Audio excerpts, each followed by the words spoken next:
May kalan ka tani digto eh. Ha? Batoon, wala nang sige ang mga buang na. Baga mo sige na away sa una. Dra ka na. Away na da batasan, ang malagyo na lang gani kung ikaw nakasabot. Kagi ko da away. Nga ginalagas ko binangon. Kanong tani ko na wasay.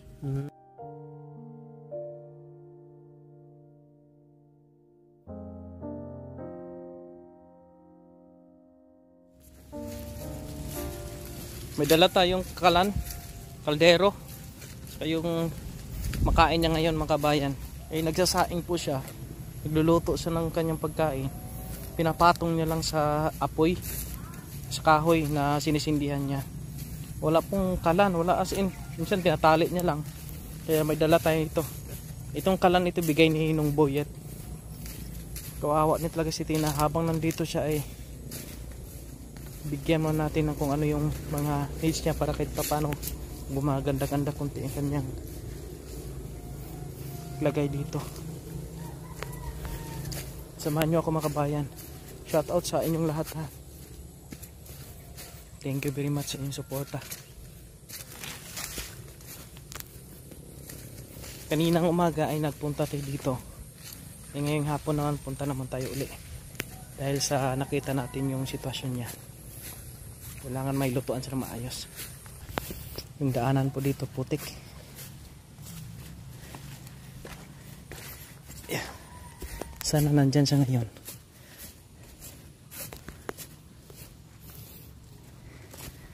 Yeah. Ayan o. Muusok. Nandyan pa si Nagluluto siguro. Ten! Gidalan ta kag kuan. Kalan kay para imong kalan ba maislan. Oh, dawa ta. Yeah, ngay bukat ta. Mahulog. Tapos bagong kaldero. Kana lungagan nimo nagkanon. Tapos kanin usa sudan. Nanay ko abrihin na Nako gidala sardinas diya. Kanang bulad. Ug asin. Wala pa naluto na Angin na kanon. Balhin na. Ha? Kanon na. Ay kanon na Di ato bang plaster na to niyo. Aswata niyo. Kani kaldero. Yeah. Kaning kaldero mo. Aray napasok ang kutin. Kani kita gamay na sanang. Ha? Malusot man. Di dako mo na Tama na. Kana dako na dako. Sana saka na lang Ha? Tumakaano na balay. Mukuan na lang ko. Kabilya. Anugon man na mabulinan. Din. Okay na. Bigay ko sa iyo yan. Hatag ko sa imo. Makuha lang ko kabilya, ug madala ko kabilya kay butan to kabilya diri para dili mo lusno, no? Duha ka buok kabilya pwede na. Way kabilya diri? Way mo construction. Wala kang construction. Butangan na screen. Ay mangita kog screen ari ba? Sinaay kay kanang screen ri Kay butangan ato. Kala di sa mulusot. Away na de? Mangay. May arak ko sa balay. Magkuha lang ko dito. Nang dua kabilog bro. Agyan ko lang to. Sige. Iyan ibutang mo diri Dire ang isa, dire mo ana na sa di Saka na lang kay. Na amo na Na Ano man hindi bag-o na. Hatag ko sa imo. Salamat. Kami?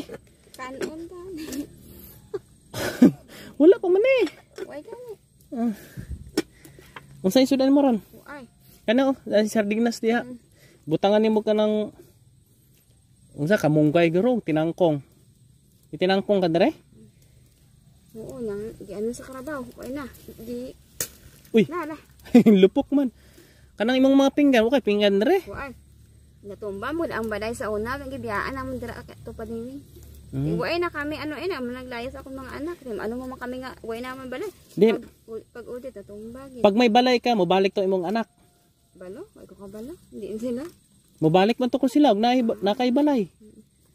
Kato imong balay ato. Ano? Imong balay ba kay mobalik man to sila? Walang salamat no. Sige Ha? Ikaw naman, magluto ka na dre ha. Sige, sige. Asa mga paingon? Di ka mapuli na ko. Ha? Ay, imong kanon digto mano to. Kun kasi to. Mobalik na ko ugma ten. Madala ko ano, kabilya. Pagkabayan si Tina. Pagka kausapin mo siya ng matagal, ano siya? Tawag dito. Yeah. Yung bang lumalaylo. Ganun po yung sitwasyon ni Tina. Eh yung kayong kaldero maliliit. Yung kala natin medyo may laki. Dalhan ko lang to ng screen para doon ipapatong yung kanyang kaldero doon sa magsaing mga kabayan. Yan. Shoutout po sa inyong lahat ha, sa ating mga tagapanood, sa ating mga taga-subaybay. Patagalan makukuha din natin ito mga kabayan. Tiyaga lang, di ba? Ganun naman talaga, makukuha sa tiyaga yan. Wala pa rin tayong update dito sa kanya. Hindi pa rin niya nilinisan ito. Ibig sabihin, ayaw niya pang magkaroon ng bahay dito. Yan nga, sabi niya, yung nakita niyo wala sa mga plato, dati kasi yung bahay lang dito, kabayan. Ngayon, nasira nung udate. Sabi nga po niya, iniwan daw siya ng kanyang mga anak dahil wala sa bahay. Kaya tinanong natin kung magkaroon siya ng bahay, babalik yung kanyang anak. Kaya lang parang iba yung kanyang kaisipan pa rin. Kailangan talaga maituwid itong kanyang kaisipan. Medyo balaktot eh. Dala nga ng kanyang naranasan na minalato sa dati. Nakaranas siya ng sobrang hirap. Yung kwento pa nga po ang kabayan is yung nga yung kanyang asawa dati isiluso daw. Kaya sinasaktan sa palagi. At may mga nangyayari sa buhay na sobrang yung nakapagbigay sa kanya ng depression dahil yung trauma, stress, nervyos, as in naghalo-halo na po mga kabayan. Kaya ganun yung karamdaman niya ngayon. Tayo po umaasa na sana po ay maging maayos ito, maging maayos yung kanyang kalagayan para po naman ay matulungan natin siya ng lubusan po. Kasi kung titigil tayo dito at mawalan tayo ng pag-asa, mawalan tayo ng tiyaga, ay mahirap, hindi po matutulungan yung kanyang sitwasyon ngayon. Hindi po mababago yung kanyang sitwasyon. Kaya ang ating mission ay hindi po nawawala ng pag-asa po mga kabayan. Kaya salamat yung suporta sa mga nakaantabay palagi, sa mga nagsishare ng ating mga video, at sa mga dumaan dito ngayon na hindi pa nakafollow sa ating page, paki-follow po mga kabayan. At hindi nakasubscribe sa ating YouTube channel, paki-subscribe po at paki-share ang ating mga video.